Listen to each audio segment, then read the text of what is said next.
Welcome to a video from thedigital-lifestyle.com. Time for another Windows 11 build video. This is 22000.168. This is for Windows Insiders on the Dev channel and the Beta channel. There's currently on the same channel at the moment, which means that the same builds coming out. Pretty soon the Dev channel is going to get more advanced builds, so watch out for that, because you're going to, if you've got a machine that you're not sure you want these advanced builds, you want to make sure it's on the Beta channel. There's not a huge amount to show you in this one. Just a couple of things. The chat, the Microsoft Teams chat, the sort of consumer version that's built in this, has loads of additional languages it's supported, so you can chat with your friends and family on that.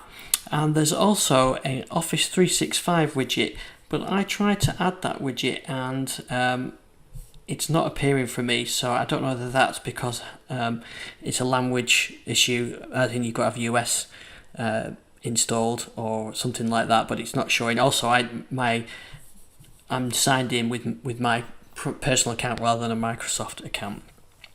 The rest of the changes are just a couple of fixes. So they fixed some issues with search, where it would pen-enabled devices wouldn't launch correctly. They've picked some cases where settings would crash. They've fixed some widgets around the family widgets.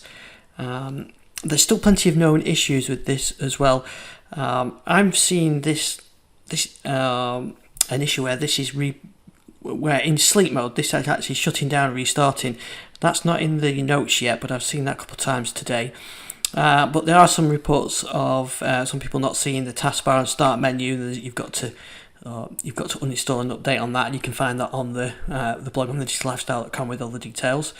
And there's some issues with start, search, and Bluetooth dropping off occasionally as well. If you're on the Dev channel, you'll get the updated store. I'm on the Beta channel with this machine, so this is still the old version, but I've got some screenshots on my Twitter feed with the new version, which has an improved library section, which looks much better as well. Hopefully that'll make its way to the Beta channel soon. So that's it for this build. Not a huge amount to show you on this build, but Windows 11 is looking good. It's pretty stable on this Beta channel, apart from the issues which I mentioned before. Probably not long before we get a release version. Next couple of months maybe, we'll see. So thanks for watching this video. I'll see you on thedigital-lifestyle.com.